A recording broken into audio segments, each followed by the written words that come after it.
It's like if you gave an acrobat a non-lethal dose of penicillin, which I realize is most doses of penicillin, but the acrobat has a brain allergy, like allergic to their own brain, and there's one little strong flexin bacterium fending off the brain problems, like, I know this isn't what I'm biologically made for, but I'm fighting the good fight over here. There's one neuron labeled Z and another neuron labeled Cray, and he's pushing them apart, but then this penicillin starts rising up the brainstem, and the bacterium's like, I don't see how this ends well. Tidal wave of medicine crashes. When it subsides, the bacterium's gone, and the madness has begun. So this acrobat is up there, doing a fairly standard flippin' routine, going from one ceiling swing to the next via flippin'. There's some juggling involved too, because you gotta innovate these Cirque du Soleil people. They've really kind of janked up the game for everybody else. What's your circus into? It's like we chuck things about while there's a picture of a cute zebra. And Cirque folk guffaw and say, we have a new piece about the fundamental nature of mankind, how we are at odds with ourselves through the dualism of civilization versus our animal state. And they go, yeah, we got that. That's what the zebra's about. And then they guffaw some more and leave you alone. Soon innovation goes overboard, and then in their new act, a guy with a two-bladed axe prances about, dueling holograms of Jon Stewart. And they're big Jon Stewart fans. They got Stewart to sign off on it too. They said, we think it would be really entertaining and enlightening for the people if we got to rend asunder versions of you that are made of light. And Jon Stewart said, I'll take a check. But this acrobat, who up until this point was known as the throw hopper, is juggling and soaring through the air. It's majestic. And then the penicillin shreds apart her lone defender, and it's all over. Or, from an equally valid relativistic lens, it is in fact, she's got a hair in her mouth. And that grosses her out real bad, because she doesn't know where her hair has been. A part of her being a circus folk is that it runs away sometimes. It's extra exciting if it happens mid-performance, but she can't do it at will. The whole thing is, it can't run away with her permission. That's called going for a walk. She's juggling while trying to pick a hair off her tongue, but her tongue's real sticky. That's how tongues work. I feel like I shouldn't have to explain that one to you. She's trying to pick it off, it won't come off. More and more of her attention is going towards sticking fingers in her mouth. Soon she thinks, oh, these fingers are delicious. And she starts to wonder, hey, what about that cloth? She sees a person wearing cloth. Most of them are, but in her eyes it's like clothing, shirt, dress, cloth. And she just she shoots out like a human yo-yo. She wraps one of the swing tendrils around her ankle and uses her real stretchy hair that's still connected, and she's like, hair, you've never listened to me before, but hear me now. We must bounce. And the hair is like, this is your one favor. She bites the shirt off of this elderly gentleman. He's just all shriveling out there now. She's chewing on fashion. Doesn't even know she's performing anymore. Feels as though she is at perfect equilibrium and stasis from a gravitational framework. Both feet planted firmly on the terra firma. No, not even that. She feels like she's lying down in bed having a high-quality sleepy-deepy. Maybe it's not even happening, she reasons with herself. After all, I'm eating a shirt. I've never been this stupid while awake.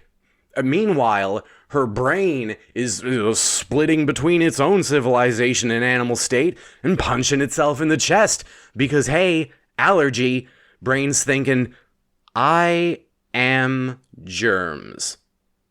Huh. How's this one gonna play out? So the white blood cells drive up, swinging their billy clubs saying, didn't want it to come to this.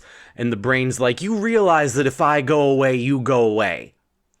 Oh, this is a hostage situation now, says the chief of white blood cells, Mark Parkins. And the brain goes, if that's what you want to call it, that's what it is. I have got the kill switch on this body. If you ever want to find out how that shirt feels going down the old digestive tract, you back off. And it's a brawl, because they don't back off. And now there's foam squirting out of this woman's tear ducts. Everybody takes out their circus ponchos to deflect the eye foam. That stuff stains. Nobody thought to bring a Tide pen either. They're like, it's a circus. What's the worst that could happen? Well, this is the worst that could happen. Whenever somebody says, well, what's the worst that could happen?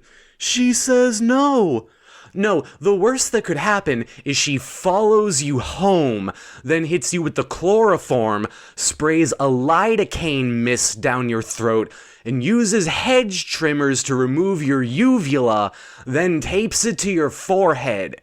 You wake up in the morning thinking, I have a slight sore throat.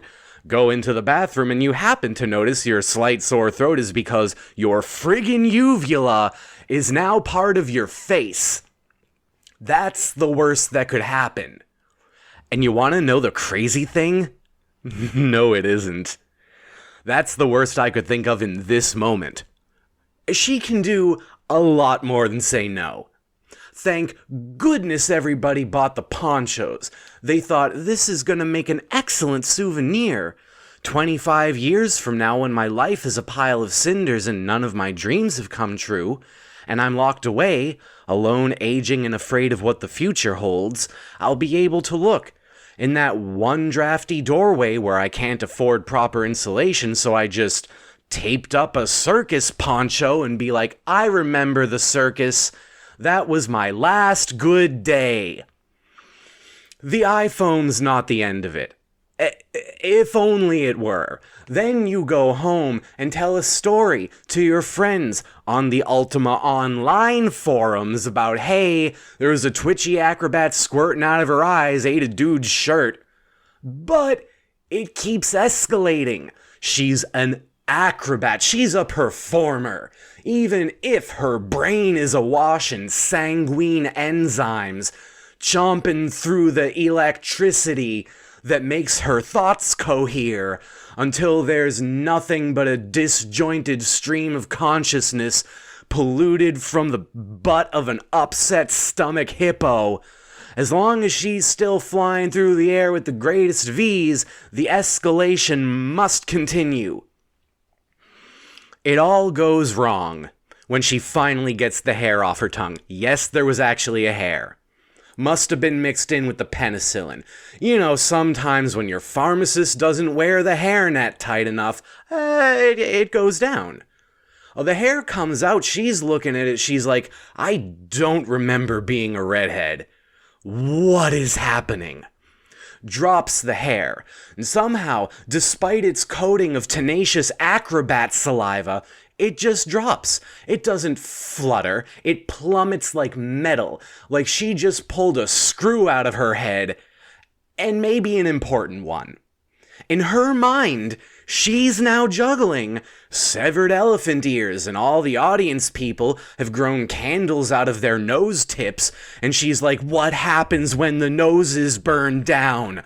So she starts blowing at the audience to try and put out their face wicks. She's got powerful lungs. This is a person with a lung capacity and a strong diaphragm. So everyone's ponchos, they're ruffling. Eye foam stains all over the kneecap pants. She falls. She did manage to put out the nose fires first, but she falls. And as she drops, she thinks, at least I'll die doing what I love. Losing my goddamn mind. But, much as the hair plummeted, she flutters.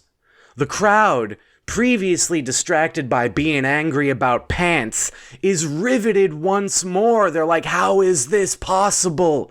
She's acroing without the bat. She drifts gently, settles on the circus dirt, and falls asleep. Wakes up the next day. Circus Lord has gotten her a new brain bacterium, so she's fine again.